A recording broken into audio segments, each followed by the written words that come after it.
Da oggi a Lampedusa non arriveranno più i quotidiani, lo ha comunicato la società che si occupa delle spedizioni dei giornali sull'isola. Ci troviamo di fronte ad una inaccettabile disparità di trattamento rispetto al diritto di tutti i cittadini, compresi quelli di Lampedusa, ad un'informazione completa e plurale.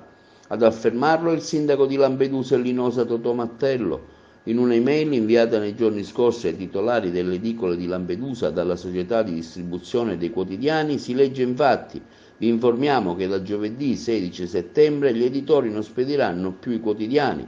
L'ultimo giorno è stato mercoledì 15 settembre. Di fronte alle rimostranze dei titolari delle edicole, la risposta della società è stata solamente: non dipende da noi, distinti saluti.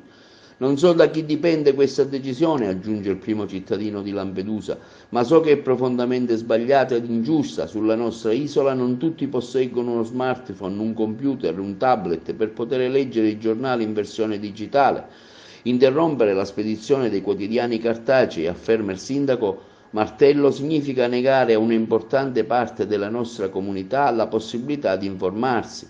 Quindi faccio appello alle case editrici dei quotidiani affinché dispongano la ripresa delle spedizioni e mi rivolgo anche al sottosegretario alla Presidenza del Consiglio con delega all'editoria Giuseppe Moles, al quale chiedo di valutare questa situazione anche prevedendo meccanismi che vincolino l'erogazione dei contributi pubblici destinati alle imprese editrici alla regolare distribuzione su tutto il territorio nazionale, compresa l'isola di Lampedusa e Linosa, che fino a prova contraria è un comune italiano.